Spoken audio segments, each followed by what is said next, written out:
Bienvenue dans notre série de vidéos tutoriels sur l'iMonitor. Dans cette vidéo, nous allons explorer les différentes façons de créer un champ et d'en définir les limites afin d'exploiter au maximum les fonctionnalités de l'autoguidage. Les différentes façons de créer et d'éditer des champs se trouvent dans l'onglet Champs. Vous y trouverez également le bouton de création de champ, sous la sélection de champs. Une fois sélectionné, vous pouvez entrer dans la gestion des enregistrements, nom du client, nom de l'exploitation et nom du champ.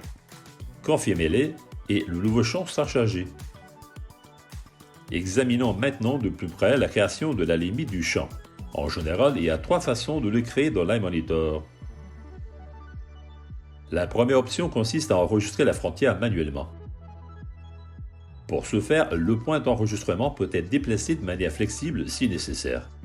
Avant de commencer à enregistrer le périmètre, accédez à l'onglet « Paramètres du point d'enregistrement ».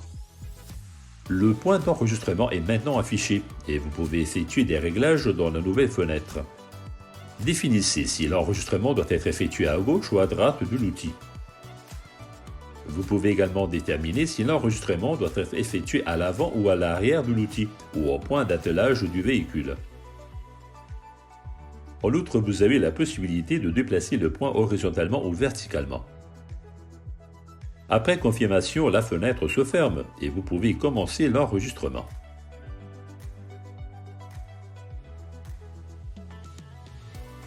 Pour ce faire, ouvrez à nouveau l'onglet « Champs » et activez l'enregistrement du périmètre. Après l'activation, vous enregistrez de manière permanente le périmètre au point d'enregistrement prédéfini.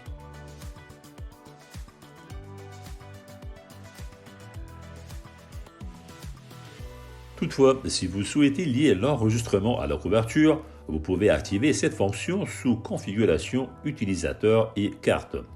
Dans tous les cas, veillez à ce que la ligne enregistrée corresponde à la limite réelle du champ lorsqu'elle est contournée. Vous pouvez interrompre l'enregistrement pour contourner des obstacles ou enregistrer des coins.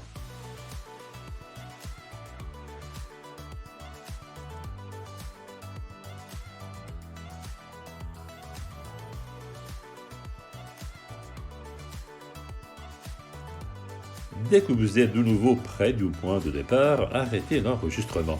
La limite enregistrée qui s'affiche sous la forme d'une ligne bleue continue sera fermée automatiquement. La deuxième option consiste à créer la limite du champ en fonction de la couverture. Même avant de terminer un travail, vous pouvez créer une limite de champ basée sur la couverture. Dans le menu suivant, vous disposez de plusieurs options de personnalisation. Par exemple, s'il y a une forêt ou un lac dans votre champ, vous pouvez demander à l'iMonitor de prendre en compte cette zone d'exclusion lors de la création automatique des limites. Grâce aux zones d'exclusion actives, une limite intérieure est également créée. La troisième option consiste à importer les limites du champ. Dans notre exemple, nous montrons l'importation d'un fichier Shapefile. Créez un champ, insérez la clé USB et utilisez l'importation dans l'onglet Champs. Vous pouvez alors sélectionner le fichier approprié et le télécharger. Ceci conclut notre vidéo tutoriel sur la création de limites de champs.